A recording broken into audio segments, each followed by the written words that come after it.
Importance of serve and return. Let's have a look at one of the key processes that help babies and young children develop in a healthy way.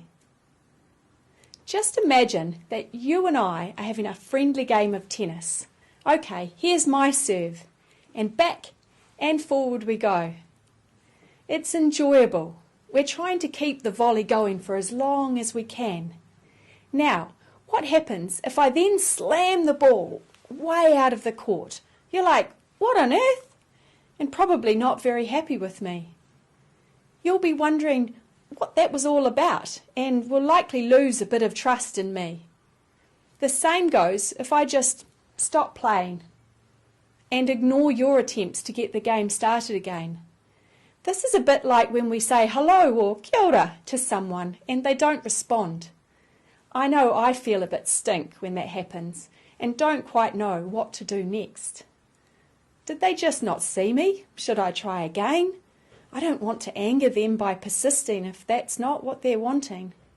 It's like this with babies too. They offer serves all the time to their caregivers. They look at something or make a noise or a gesture. A cry is a serve, often after a few other serves have been attempted. They may reach for something.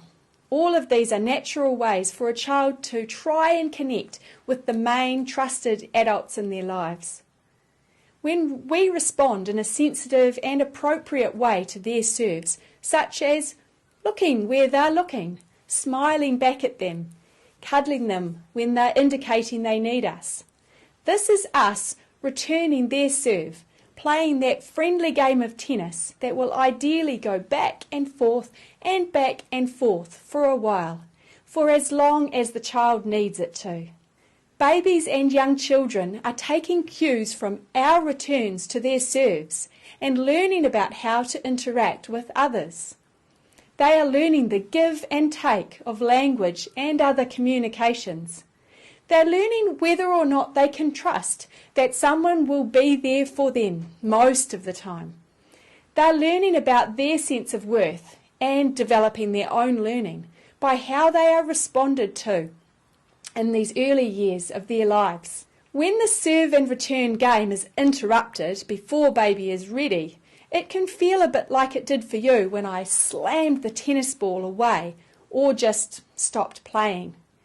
It can be experienced as stressful and also has them miss out on the interactive learning they could have gained from us being attuned to their serves and returning by meeting the underlying needs that they have. We won't get it right all the time with our tamariki, and we don't need to. However, if we notice the serve and return process and understand how important it is to the development of our young ones, then we can prioritise noticing the serves and sensitively choosing our returns to match. Now that's the making of a great relationship.